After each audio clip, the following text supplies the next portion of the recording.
किसान भाइयों से हमारा अपील है कि 20 तारीख को चुनाव है पैक्स का।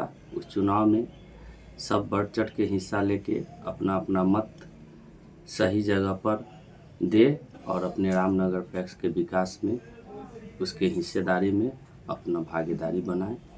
बस। क्या कुछ लग रहा है कि जो विकास किसानों का पिछले टर्म में नहीं हो पाया, अब आप आएंगे, अगर जनता आप पर भरोसा जताती है तो आप विकास कर पाएंगे?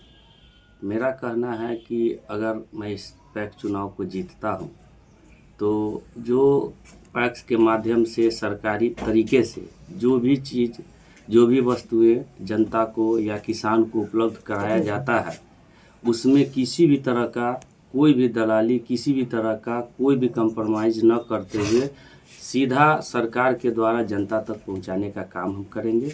इसमें किसी भी तरह का गड़बड़ी हो, इसको मैं बर्दाश्त नहीं करूंगा। अगर जनता हमें मत दे के इस पैक्स चुनाव में जीत दिलाती है तो निश्चित रूप से मैं जनता के विकास के लिए अपनी ज़िंदगी का बहुत सारा समय लगाया हूं और आगे भी लगाता रहूँगा। अभी वर्तमान में पैक्स में क्या क्या उपलब्ध है और आगे क्या कुछ उपलब्ध अभी करवाएंगे? वर्तमान में तो ये डीलरशिप जो वर्तमान पैक्स अध्यक्ष हैं अभी, वो अनाज का वितरण जन वितरण प्रणाली के द्वारा कर रहे हैं।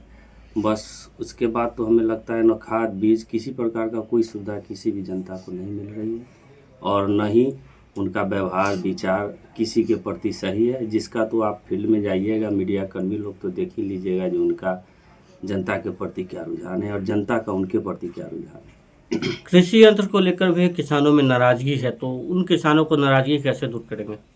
कृषि यंत्र अगर मैं जीत के आता हूं तो फिर देखता हूं सरकारी माध्यम से कौन सा तंत्र इसमें अवेलेबल है साख में, ये कृषि साख सहयोग समिति में। उसके बाद ही मैं इसके बारे में बताऊंगा। अभी मैं बोल दूं कि ये कर दूंगा वो कर दूंगा और बाद में हमें वो मिले ही नहीं तो फिर तो। अगर जीतते हैं तो आप पहला काम क्या करेंगे?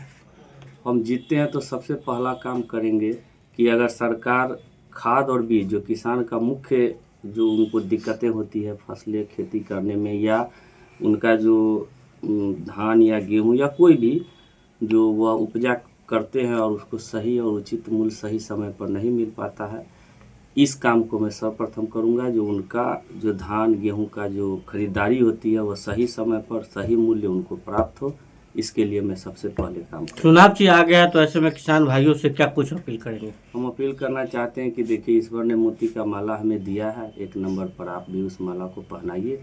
उनकी भी मर्जी है कि इस बार मैं पैक्स का अध्यक्ष बनूं और आप लोगों के सेवा में अपने को लगाऊं। कितने क्रमांक पर अंकित है? 1 नंबर पर मोती के माला छाप कर वोट करने के लिए मैं सभी जनता से अपील करता हूं।